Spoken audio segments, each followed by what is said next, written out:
Fantastic. Well, good morning, good afternoon, and good day.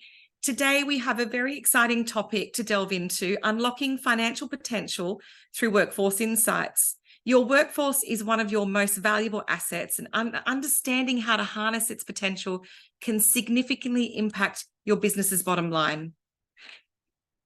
So my name is Katie Keith, and I'm the Executive Director for the Global Chamber here in London. I wanted to say a warm welcome to all of you for joining us today.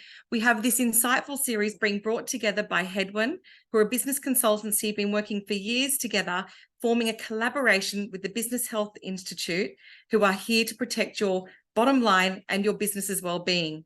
So I'd like to hand over to Philip, Owen, Julie, and Jackie to take us through an insightful session on how to unlock your financial in your employees.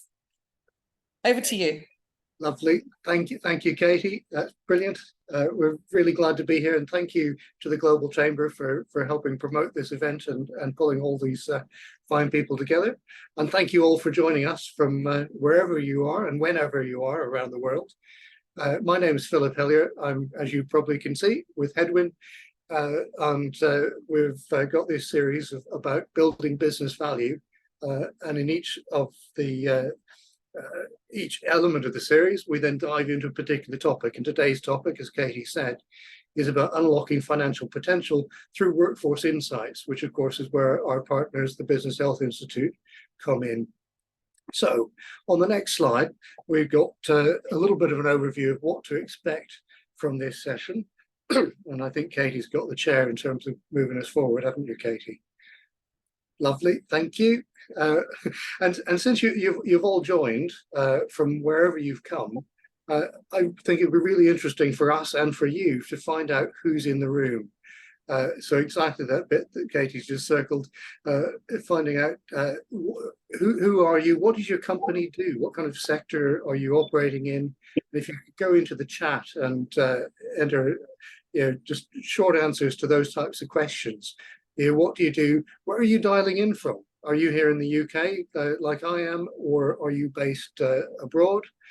And one of the things that we find, because we work with a broad range of clients, is that some companies are building value for themselves. They're entrepreneurs building their own business, trying to build wealth and for themselves and their family. Some people are building it for a company that they're in charge of, a section of, and some companies, and maybe many of you, are indeed service providers. So the primary type of value you're looking to create is value for your clients.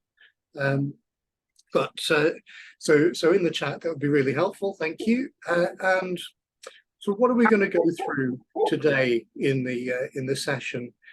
We're going to look at things, as you're not going to be at all surprised, listed down the left side.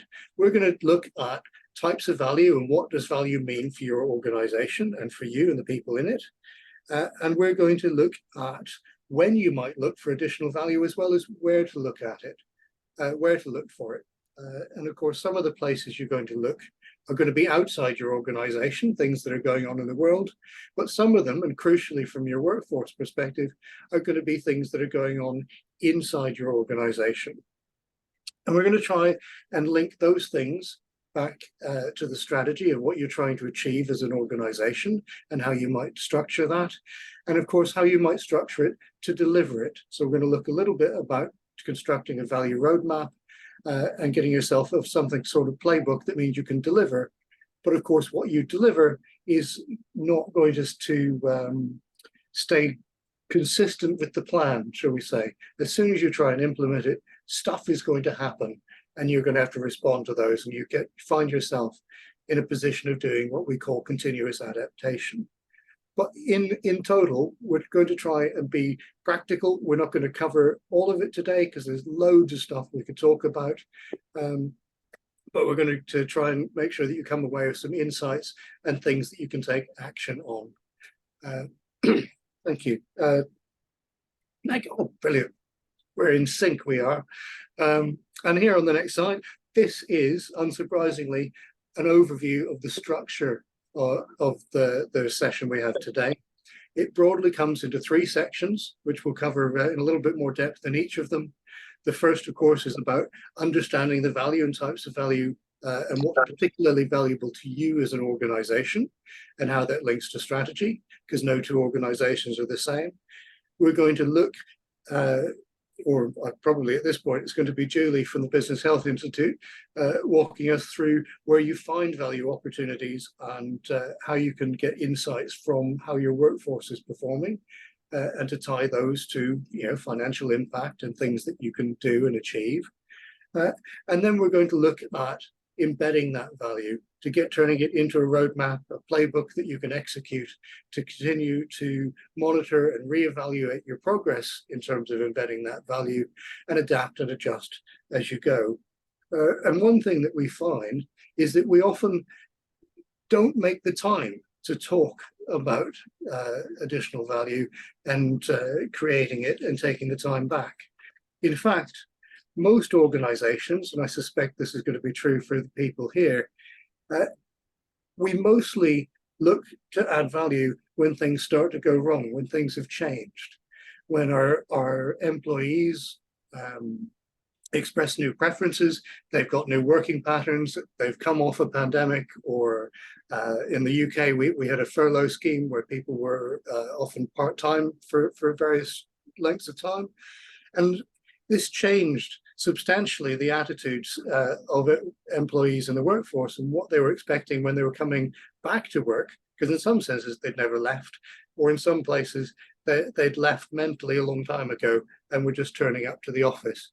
So there's changes in working patterns, there's changes in regulation and politics, there's increased focus on things like the environment and social responsibility. And of course, we start to look for value at those times. But one thing we want to stress today and in general is that we get so caught up in the day-to-day running of our businesses that we sometimes forget to take time regularly when things are going well to look for the things that can be improved, to find out how engaged our workforce are, what the impact of that is, both on their well-being, but also, since we're focusing on financial stuff today, on the financial impact that their well-being and engagement and being at work has, both for themselves, for your bottom line, and for what you're trying to achieve as a business. So we would encourage you actually to schedule time to look around, to measure and plan for value alongside all the day-to-day operational concerns. But what is value? We are totally in sync. Kelly's done this so many times before. She's amazing. Thank you. So this model we use quite a lot, and it is about what is it really at the core of your business, because the types of things that you value are intrinsically linked to what it is you do as a company, why you do that thing and not something else, and who you're really doing it for. And we find that is a really useful as an anchor, as the core of your business. So when we do strategic planning work, for example, we make sure that this core of your business aligns with your business model, with your operating models, with your change programs, with everything that's going on. And it's also a very good key for this context of going, what actually is valuable? Because what is valuable for your business may not be as valuable for mine, and vice versa, because actual value depends on your perspective and your priorities, and everybody prioritizes things differently. We've listed there a whole bunch of types of value. Some of them are reasonably concrete, hard stuff like money and getting time back, and others are, slightly more, fluffy in terms of social value or environmental well-being, or things like creating innovation or happy people. But it all comes down to what you and your organization and the people in it value truly.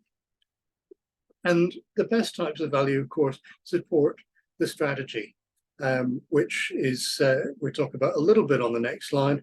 But I think if we've got a poll, that's also a good time to bring that in. Do we have a poll, Katie? Ah, she's nodding and smiling. That's good. So before we talk too much about strategy, the first question is, on a scale of 1 to 10, how confident are you that your current business strategy effectively leverages the potential of your workforce? So 1 to 10. Oh, I have to answer it too if I want to see the next question. But you should all have had that pop up on your screens. There may be a next question, I don't know. So we've got nearly everybody's participated, a few stragglers there. So for, ooh. Oh. We've got a nice mix there. We've got 30 and 30% on 7 and 8 out of 10. We've got a few at 9, and then we've got a few at 5 and 6 as well, Philip. Do we have another? Do you want me to go to the next poll question? I think we had 2 bundled together in this section. This is the first time we tried to mix in poll questions, so it's you're challenging my technical skills here. Every platform does it differently, as you know. So sometimes they turn up together, and sometimes they don't. The next question is just up on the screen now, actually. Oh, brilliant. And this is highly relevant to the next slide, which is, so how often do you consider the alignment of your organization strategy with your workforce's strengths and capabilities? The link really between workforce insights and the strategic outcomes of your organization. It goes all the way from very often to not at all. And I don't know what answers we're hoping for here, because obviously we'd like to come in and help. Well, we've got some very interested people, Philip. We've got 56% very often and 44% occasionally, and 0 on really and not at all. Excellent. That's really good. We've got the right audience. You've got the skills and experience, and hopefully you'll get some extra insights through this. So thank you for that, and thank you for reporting back, Katie. That's very helpful. You'll remember that core business model that we say underpins strategy and underpins alignment for your business model, your operating model. That also for us fits nicely in the Hedwyn strategy framework, which unsurprisingly has got the same 3 sections. But always begins with this notion of strategic interpretation, because many of us we receive strategy from someone else. In our case, it's generally a client that has got something they want to achieve. If you work in an organization, often the board has got some corporate objectives and corporate strategy that get handed down into the business to be executed. So there's almost always a step of interpreting that strategy for the purposes of your department and turning it into the type of value you want to use, to understanding what types of value that strategy implies, and why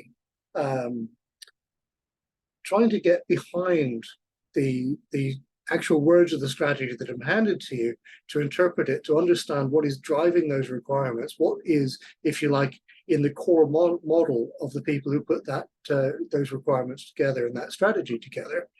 Because that core of what and why and for whom effectively provides clues as to prioritization and what the parameters and the guardrails of your value efforts might be. Because there might, for example, be some very financially lucrative things that you could do, but which are out of keeping with who you are as a business and the identity and the principles of that business, i.e. the core model of it. So we always try and link the value creation and everything we do back to the strategy.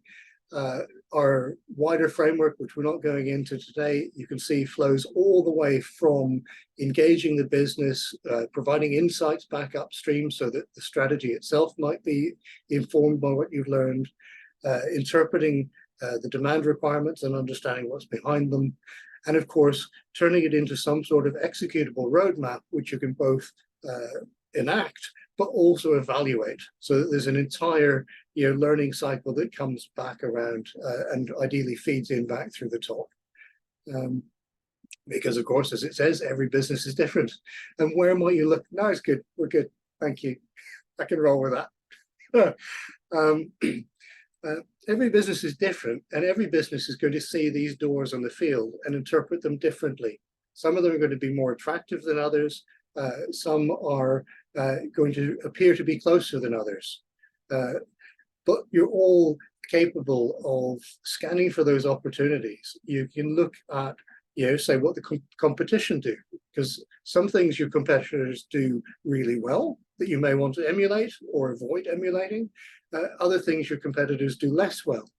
But you're also going to look inside the organization and see where you are, because without a sound basis of measurement and understanding, be able to make predictions about what's behind those doors and what might happen when you open them, you don't have any basis for evaluating how successful some of your strategies have been and to adjust your roadmap as you go forward. Sometimes there's a bullet point there about forecasting and looking at scenarios. So the forecasting bit, if you like, is about projecting into the future. If we carry on as we are, where are we going to end up? And thinking about, are we happy with where that place is, or are there adjustments we want to make along the way? Because you could say that a perfect forecast is perfectly useless. You only do the forecasting in order to change something about the future that you envision. And those futures you envision are probably true across a variety of scenarios. So one thing we help people do is to evaluate what types of activity and action they can take that are going to be useful in a variety of scenarios. What can they do today that is, in some senses, a no regrets investment that's going to create some of the results that they want? And then they can continue to learn and monitor the situation as the future unfolds. But it does start with establishing some sort of foundational understanding of your organization and where you're at today, which is a baseline which lets you do your roadmap based on things and value options that are feasible given your current resources that you have today and the resources that you think you'll be able to get. And that gives you the anchor of one end of what we might call a bridge, which is on the next slide, that is the bridge between where you are today, your current reality, and the future you're trying to create. And indeed, as it says right there at the top, it's people. People bridge the gap between strategy and actually delivering that value. And with that, I would like to hand over to Julie. No, same slide with the bridge, please. Thank you, Katie. But I would still like to hand over to Julie from the Business Health Institute to do a deep dive into people evaluating your workforce and getting those insights. Thank you. Thank you, Philip. So that leads us nicely into the importance of people as part of our strategy and adding value to our business. Also, and what we're going to talk about is how we get a foundational understanding of what people within organisations are actually experiencing. The people element is often underestimated. Yet in a competitive environment, what sets your organisation apart? Well, it's the ability to deliver high client service and deliver it consistently that adds value, huge value to any business. So if we can move on, please, Katie. Thank you. So how can we begin to unlock value opportunities with our people? So over the next couple of slides, we're going to be taking a look at a baseline measurement, which at group level compares this particular insurance organisation against all other participants worldwide. So what this baseline measurement does is it provides us with an overview of employee effectiveness on this slide and the current work climate on the next slide. So, sorry, Katie, we go back, please. So when we begin with employee effectiveness, we can see in the bottom half of it, in the performance motivation, that turnover intention is higher than the norm level. And what this tells us is that the people's ability to deliver higher client service is actually impaired. Can you imagine in your own organisation that you're trying to implement either a strategic or operational change and you suddenly begin to lose top talent? What level of critical impact is that going to have on implementing change? So if we move on to the next slide and start to look at the work climate, again, here we're looking at group level. The work climate results are actually displaying that people within this organisation, within this insurance company, are experiencing a demanding, a challenging, and unsupportive work environment. What does this mean for the organisation? We'll start to drill down deeper, but my next slide is going to share with you how that's reflected in hidden costs and how people are unable to achieve high performance in their roles.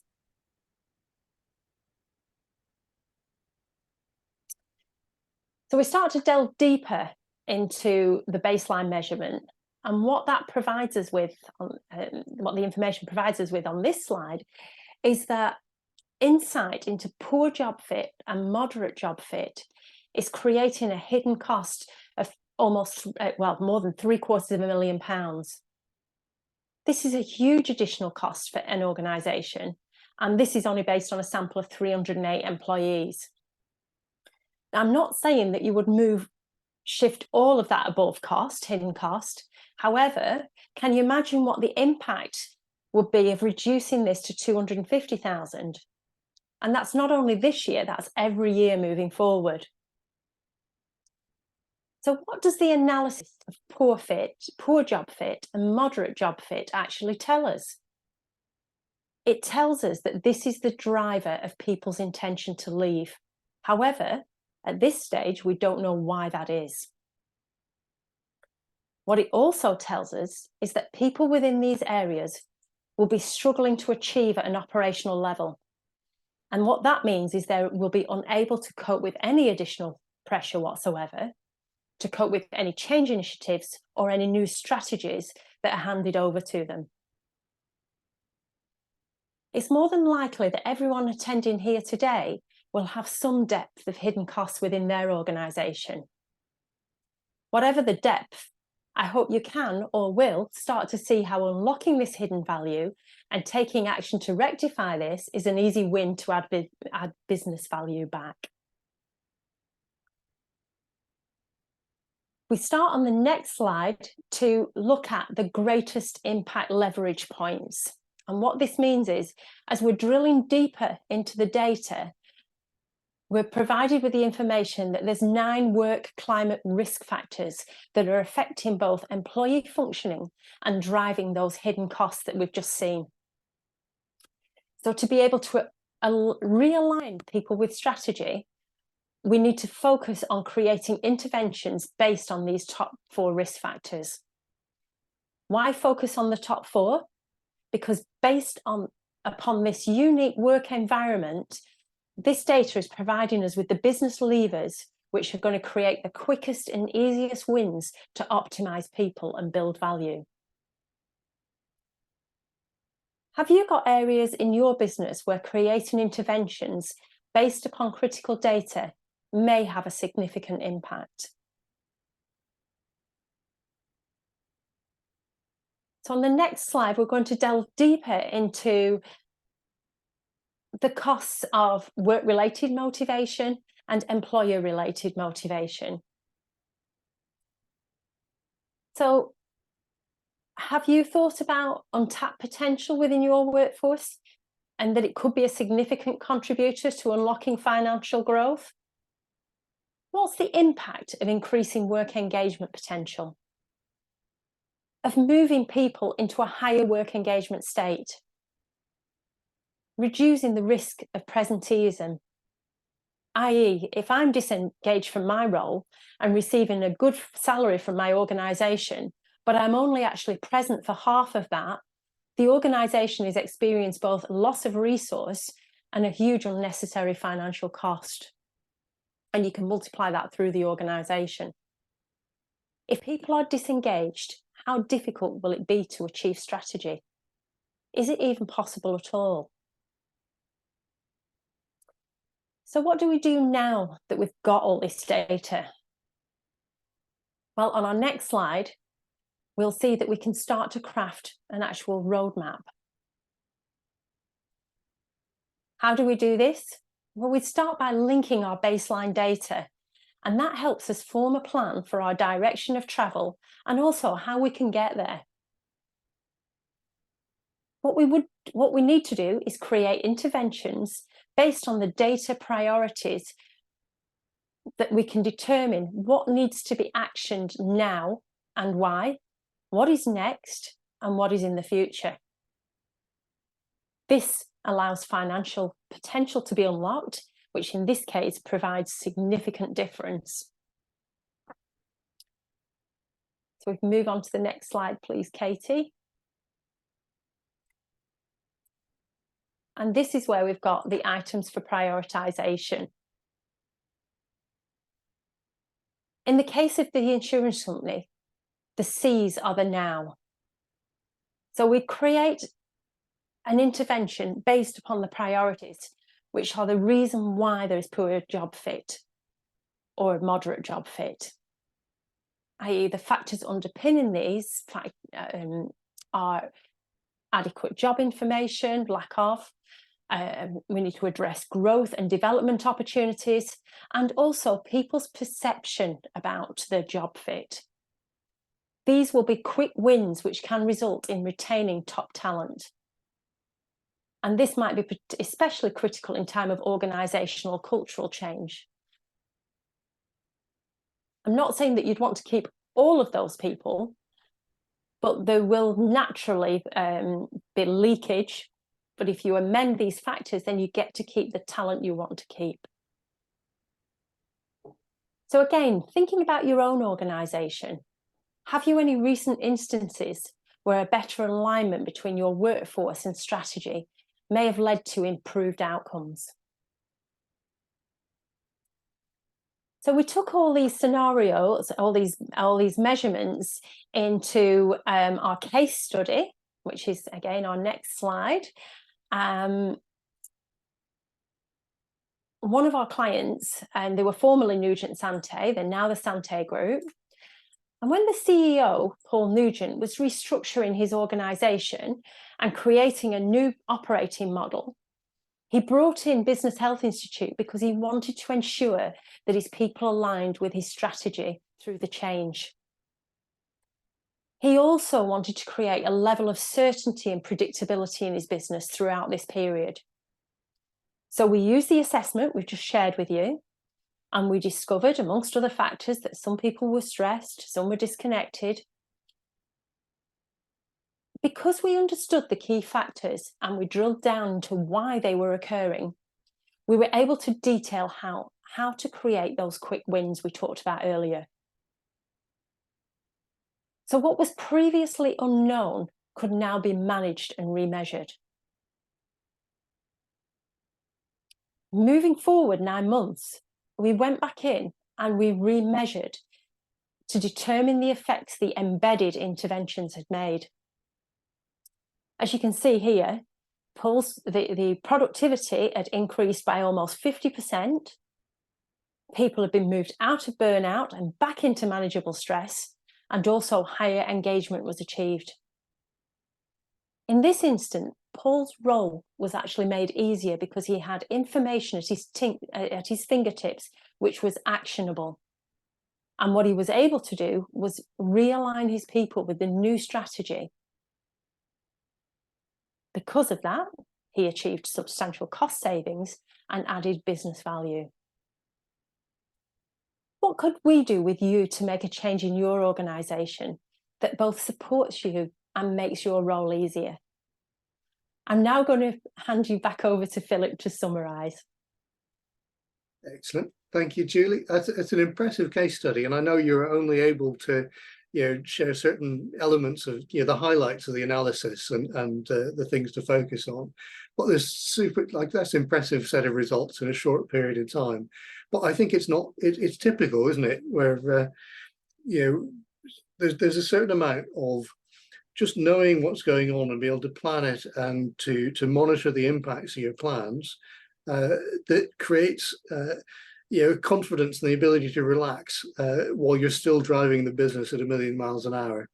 And the next slide, we talk about continuous adaptation. And of course, there's that top arrow on the right that looks like this nice smooth journey of how we tell ourselves that we're going to have this intention, we're going to make these changes to our business, and at the end things are going to be brilliant. But of course, the journey doesn't always look like that. In fact, it probably never looks like that. You don't measure things once and set them in motion and smoothly follow that line from intention to outcome. You've got a slightly messier loop like the bottom arrow, but you need to navigate that bottom arrow through knowledge and measurement and insight into what's going on a basis and foundation of understanding what is actually important to your organization and how different options support or do not support the strategy that you've got in place. By doing measurement, like the Business Health Institute's workforce assessment, it lets you target those interventions and come up with those value opportunities, which you then try out and you see what occurs. And then you adjust your course and you end up in some senses, where you were going, even if that isn't where you thought you were headed in the first place. And of course, there are loads of reasons that we end up with the bottom arrow. And some of it is that the world doesn't stand still, that more events will occur, that expectations will change, that regulation will continue to adapt, that interest rates will continue to go up and down and energy costs will do what they do. And all of these will cause you to seek value in different ways in your organization, and each of them will impact your workforce in different ways. And each time you measure them, you may find out new things and new areas that need to be improved. And we certainly find almost, if you like, the unintended consequences of some of the changes we make with the best intentions. We may find that we have shifted the workload and the disengagement from one part of our business to another part. And it gives us a whole new set of things that we can change and analyze and measure again. Because as it says at the bottom there, until we try and implement something in the real world, we don't know whether it has an impact at all. We don't know whether it has the desired impact. We don't know whether it's taking us where we want it to go. So it's always a process of learning and adjusting, which I think takes us fairly neatly towards the end of this presentation. So we will summarize with the classic, tell them what you told them.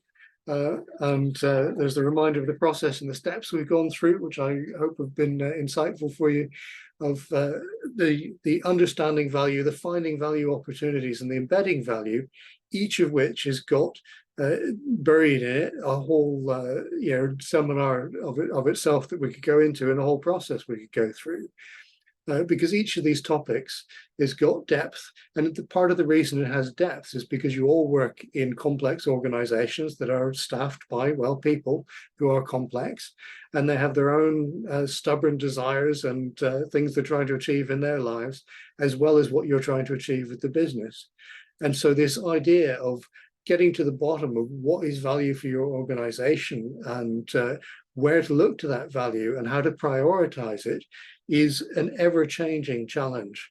I think if it were easy and you could do it once and set and forget, that life would be much less interesting, and our jobs collectively would be much less interesting.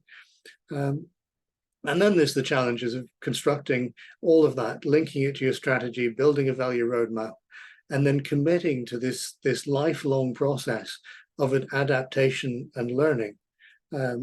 Because it does come from understanding the strategic value for your organization, what value means. That's how you create business value, finding opportunities to unlock those types of value, whether it's financial or social or other types of value, and embedding that value in an enduring way, a sustainable way, through a process of continual adaptation.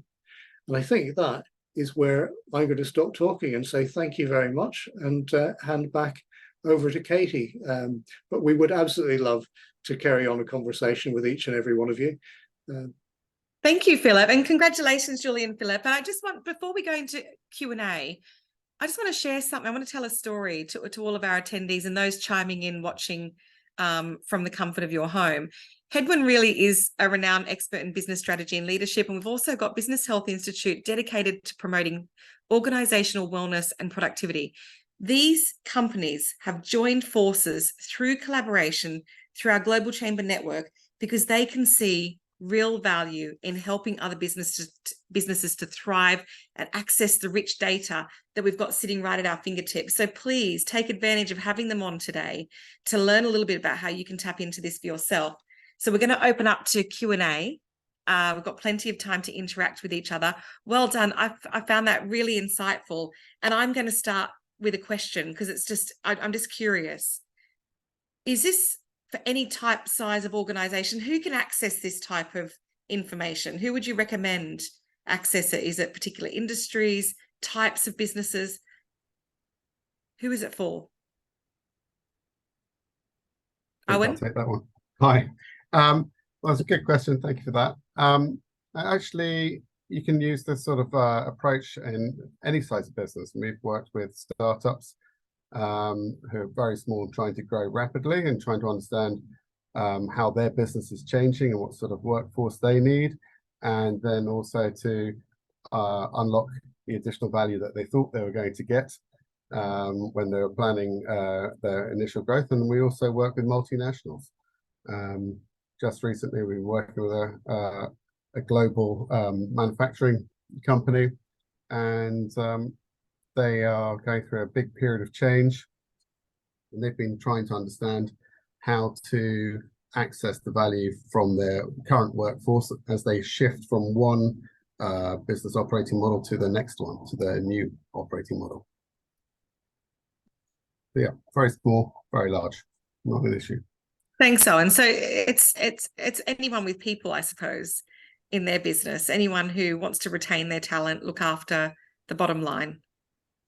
Absolutely. Great. Thank you. Are there any other questions from our participants today? It's good to see you there, Christy, as well. And hi, Ildiko. It's good to have you on. Jess and Jenny and Nii. Do we have any questions from you? And Matt, I think I saw Matt there. Hi, Matt. Yeah, I've got one for Julie, if it's okay. Yeah, thanks, David. In relation to the data that you referred to, is it possible that you can delve deeper into that to assess what's happening at an internally, with internal departments rather than at the group level that you mentioned? Mutually. Not like me, that, forget. Yeah, absolutely, David. Thank you for asking.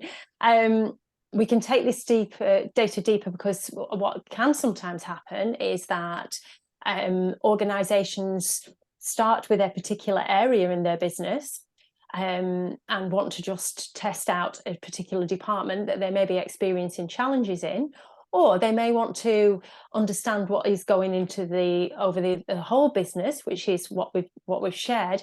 But then we drill down into the departments, and we can see which areas internal departments are doing well, which are thriving, and which have got challenges in them. So that's how you can create crafted interventions for each area. But also what that does also allow you to do is that you can sometimes take the factors that are making a particular area thrive and take them over to another area. So that's really helpful insight.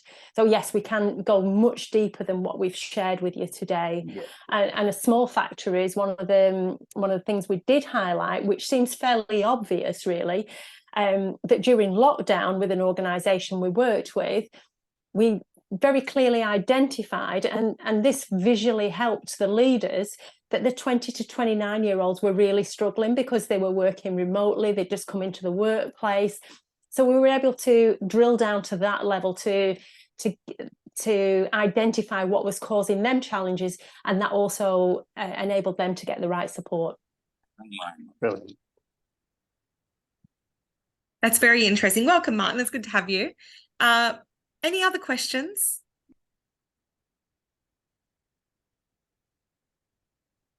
I've got, whilst we're giving people time to think about any questions they might have, I really love the numbers, Julie. And I think, listening to that case study with the insurance company, what follow-up work, so you've done the first assessment, you've gone in, reassessed. How often should we be doing this in our business? What's the best practice? Is it once a year we should be diving deep, or every 3 months? What would you suggest? I think it can vary upon the size and the speed of change, or what the organisation is experiencing, Katie. But I certainly think annually is a really good starting point. And also, if it's a big change that's going through, you want to have time to embed those changes. So if it's a small organisation, that might take 3 months. Up to 6 months before you remeasure. But if you're going through a big organisational change, you want to give it time to embed those changes in. But that could be at the 6 month point. But like I say, that will be variable and assessed on depending on the outcome of your first measurement, really. Yeah, and I think that's a really good point. Sorry, Katie. Thank you. Right. I think it's a really good point of it takes some time for changes to occur. You can change a policy, but in a large organization, it may literally take 18 months or longer for some of the impact of those to happen. Annual is probably, in those organizations, is a nice way to hook into probably what is an annual budgeting cycle, which means that some of the rhythms and rituals already exist, which you're then adding some measurement onto.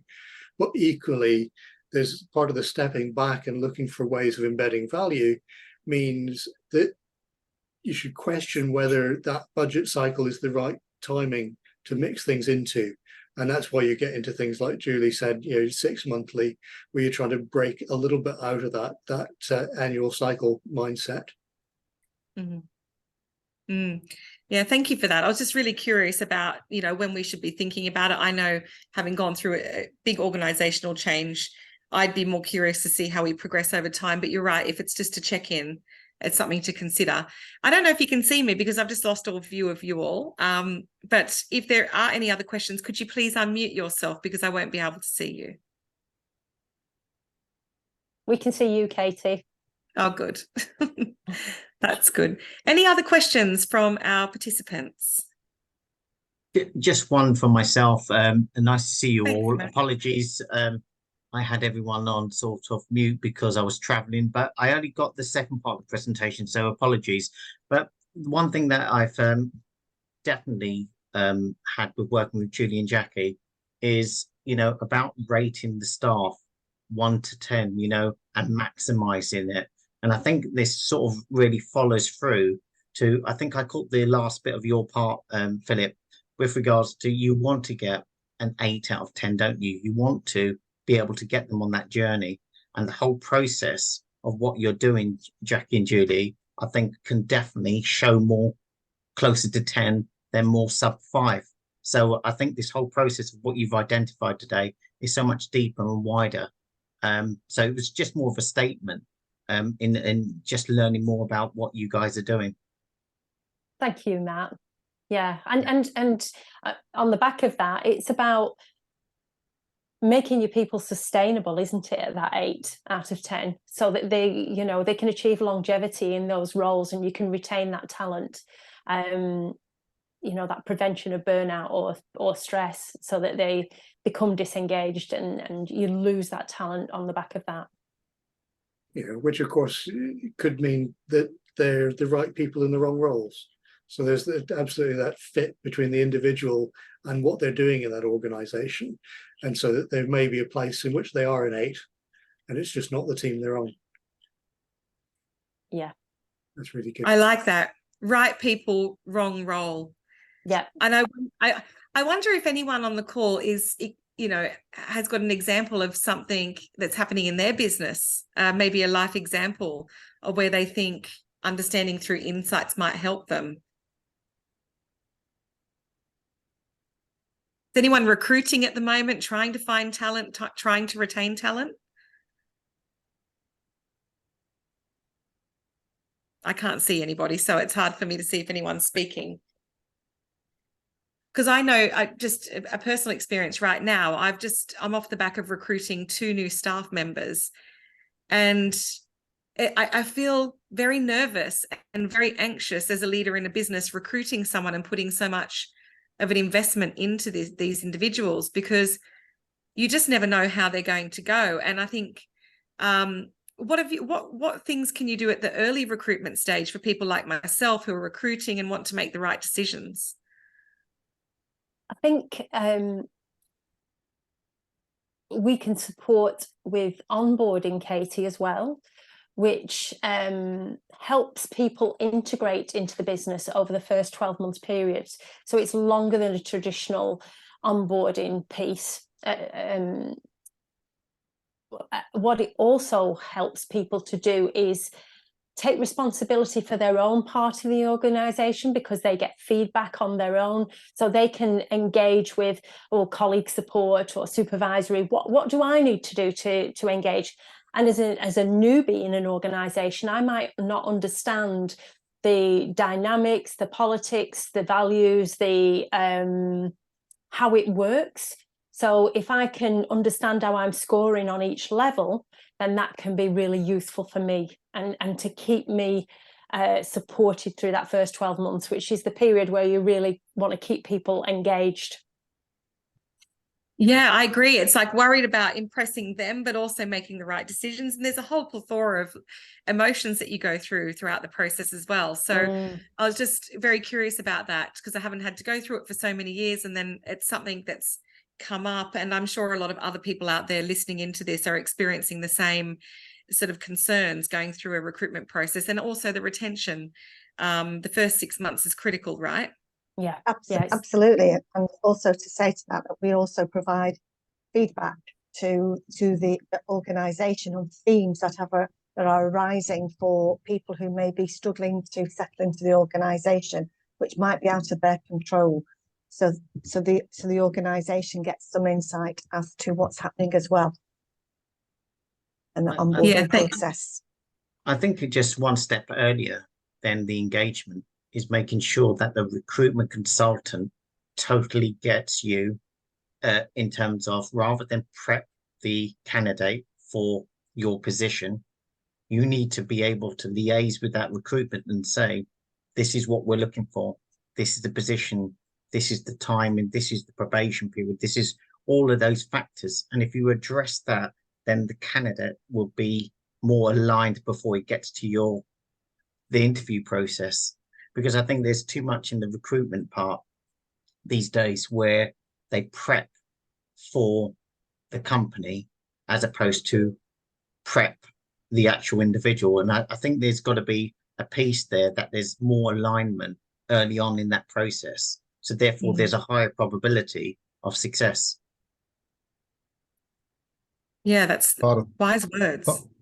Part of the work that we do with a number of clients is actually planning around strategic workforce planning as well. And that's very interesting that you said that, Matt, because it's such a deep process that we have to go and engage the business and get the talent acquisition teams to work more closely with the business and hiring managers in particular, so they do understand when and where they want people and what they want out of them. So it's very important to get that right. Yeah, thank you. Yeah, thank you for your thoughts. And we had a lovely note from Christy in the chat. Great information, so true. And as a small organisation, 20 employees, they've found that this data to be very true. Employee engagement is vital to organisation success. And the one thing they're doing is making sure that individual coaching and business or wellness is available to each employee. Well done, Christy. I think that's so important, to invest in your people. Are there any closing remarks from Hedwyn or Business Health Institute before we go to close off the meeting today? No, it's been really good. A good set of questions, good discussion afterwards, and glad to have presented it. Thank you. Yeah, thank you very much. And thank you everyone for attending. We hope you find it's of value. Definitely. Very interesting to know that these amazing things are available to us. So I really strongly encourage all of you listening in from home, for those who have attended today, thank you for being here, to explore the programs and resources offered by Hedwyn and the Business Health Institute. By doing so, you're really making a commitment to your professional development, also the well-being of your team, yourself, and the long-term prosperity of your organisation. So to learn more about the programs and explore the wealth of resources that they're offering, you can actually book in with Owen, Philip, Julie and Jackie post this event to have a no obligation conversation about your organisation to see whether or not there's an opportunity for them to do what I'm going to start calling a financial health check, or a people health check, on your business. So a big thank you. And before we go, I'd like to just say thank you to all of our Global Chamber support for bringing this together today. It's been lovely working with Hedwyn and Business Health Institute. I really enjoy what you bring to the table. I will be putting you in touch with all of the attendees after the event so that you can touch base and connect and hopefully grow your businesses together. If you have any questions chiming in from home, please reach out to us. We're here to support you. On that note, I'll wish you a farewell, and we'll stay online for a couple more minutes if you have extra questions. Thank you, guys.